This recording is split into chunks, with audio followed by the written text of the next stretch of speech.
আজকের মুভি এক্সপ্লেনেশনে অজ্ঞাতনামা। এটা 2016 সালে তৌকির আহমেদের আরো একটা ভালো সিনেমা।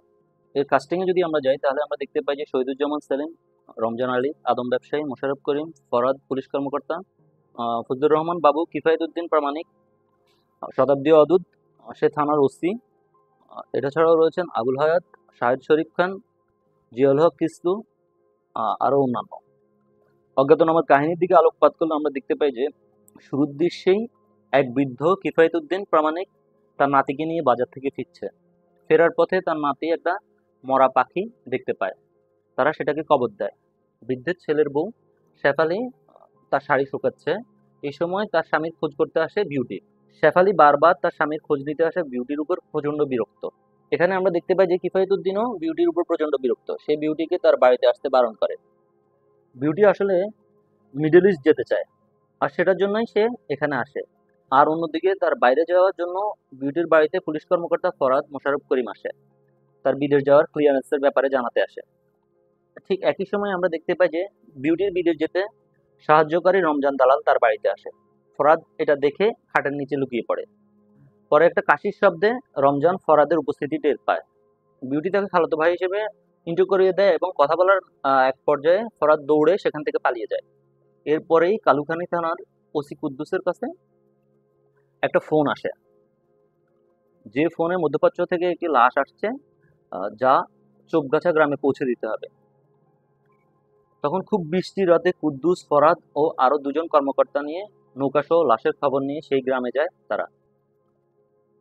কিন্তু সেখানে গিয়ে তারা জানতে পারে যে মৃত ব্যক্তির নাম ঠিকানা যেটা দেওয়া হয়েছে সেটা ভুল। সেই আব্দুল ওয়াহাব জীবিত আছে, আর ওয়াহাব এখন ইতালিতে আছে, মিডল ইস্টে না। ওয়াহাবের সাথে ফোনে কথা বলে জানা যায় যে এই গোলমালের পিছনে রয়েছে রমজান দালাল। তখন ওয়াহাবের সাথে কথা বলে জানা যায় যে এই গোলমালের পেছনে রয়েছে রমজান দালাল। রমজানকে ডেকে আনার পর তার কাছ থেকে জানা যায় যে ওহাবের গলাকাটা পাসপোর্টটা রমজান কিফায়েতুদ্দিনের ছেলে আসিরুদ্দিন প্রামাণিকের কাছে অল্প টাকায় বিক্রি করে, আর সেই আসিরুদ্দিনই মারা গেছে। এদিকে আসিরের বাড়িতে গিয়ে তার পরিবারকে তার মৃত্যু সংবাদ দেওয়া হয়। তখন কিফায়েতুদ্দিন শোকে ভেঙে পড়ে। সিদ্ধান্ত অনুযায়ী কিফায়েত ও তার ভাতিজা রহমান ও রমজান ঢাকা গিয়ে লাশ সংগ্রহ করবে। ওসি কুদ্দুস তাদের বলে দেয় যে নাম সংক্রান্ত ঝামেলা হতে পারে, আসিরের স্থলে ওহাবের নাম বলার জন্য। গরিব কিফায়েত বাড়ি বন্ধক রেখে পরের দিন ট্রাক নিয়ে যায় ঢাকায় লাশ আনতে। সেখানে আমরা দেখতে পাই যে কিফায়েত প্রচন্ড ইন্টেন্স থেকে আসিরুদ্দিনের সঠিক নামটি বলেই কান্নাকাটি করে। আর তখন কাস্টম অফিসার এই গোলমালটা ধরতে পারলে লাশটাকে ঘুষ দিয়ে ছাড়িয়ে আনা হয়। বাড়িতে লাশ নিয়ে এসে দাফন করতে গিয়ে দেখা যায় যে এটা আসিরেরও লাশ না, এটা অন্য কারো লাশ। এটা যার লাশ সে একজন হিন্দু। লাশ নিয়ে তারা আবার থানায় যায়। কুদ্দুস তাদেরকে লাশ নিয়ে মন্ত্রণালয়ে যেতে বলে। তারপর আমরা দেখতে পাই যে তারা প্রথমে প্রবাসী কল্যাণ মন্ত্রণালয়ে লাশ নিয়ে গেলে সেখান থেকে তাদেরকে পাঠিয়ে দেওয়া হয় পররাষ্ট্র মন্ত্রণালয়, সেখান থেকে আবার স্বরাষ্ট্র মন্ত্রণালয়, তারপর স্বাস্থ্য মন্ত্রণালয়, বারডেম, অবশেষে বিমানবন্দরে নিয়ে যায়। কিন্তু সেখানেও যখন কোনো সুরাহা হয় না, কিফায়েতুদ্দিন প্রামাণিকই সিদ্ধান্ত নেয় যে এই লাশের দায়িত্ব নেবে এবং তাকে দাফন করবে। কারণ সেও একজন মানুষ, তা সে যে ধর্মেরই হোক, তারও দাফন হওয়ার অধিকার আছে। তারপর আমরা দেখি যে তার দাফন হয়।